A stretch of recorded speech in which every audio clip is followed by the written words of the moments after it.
Praise the lord. ఈరోజు దేవుని మాట ఎజ్రా 2:16. ఒకప్పుడు పాపం చేసి దేవుని శిక్షకు గురి అయి బబులోనుకు బానిసలుగా వెళ్లినటువంటి ఇశ్రాయేలు ప్రజలు తిరిగి దేవుని వాగ్దానం ప్రకారము యెరూషలేముకు ప్రయాణమై వచ్చారు.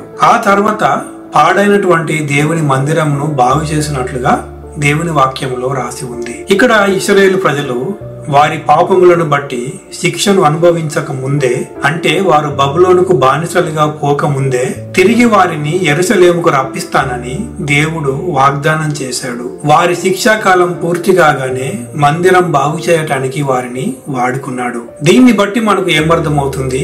దేవునికి ప్రతి ఒక్కరి పట్ల ప్రణాళిక ఉంది. అలాగే మీ పట్ల కూడా. ఇప్పుడు మీ శిక్షాకాలం నడుస్తుందేమో, కానీ తొందరలోనే దేవుడు మిమ్మల్ని పాపము అనే బానిసత్వం నుండి విడిపిస్తాడు. తిరిగి తన వాగ్దానాలు నెరవేరుస్తాడు. అప్పటి వరకు ధైర్యంగా ఉండండి. అలాగే మీ జీవితాలు బాగు చేసుకోవటానికి సిద్ధపడండి. పరిశుద్ధాత్మ దేవుడు తన నడిపింపును మరింతగా మనకు అనుగ్రహించునుగాక. ఆమేన్.